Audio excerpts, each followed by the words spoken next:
Bonjour à tous, soyez les bienvenus sur France Info dans votre nouveau rendez-vous d'information de l'après-midi. Ça s'appelle Au cœur de l'info. On est ensemble jusqu'à 17h. Et ça y est, ils ont ressorti leur cartable, leur trousse et leur stylo ce matin.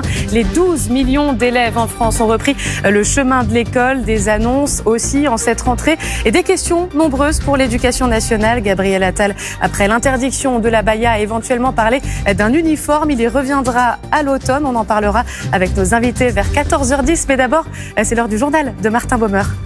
Et pour cette rentrée scolaire, tout s'est bien passé sans incident pour l'instant. Voilà ce qu'a dit la Première ministre en déplacement dans une école primaire d'Ille-et-Vilaine.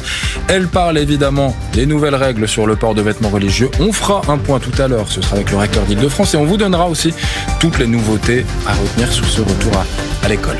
Les Restos du Cœur réagissent sur France Info après l'aide annoncée par l'État. Il faudra beaucoup plus que les 15 millions d'euros promis, dit son porte-parole. C'est très en deçà des besoins, d'autant qu'une partie était déjà sur la table. Mais vous verrez qu'une sorte de mobilisation générale se met en place autour de l'association.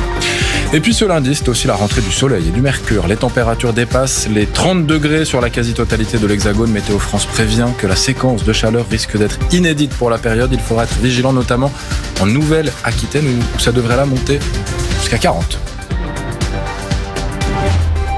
C'est donc la rentrée, on commence doucement, quelques heures seulement, pas forcément facile de se réveiller ce matin après 2 mois de grasse matinée.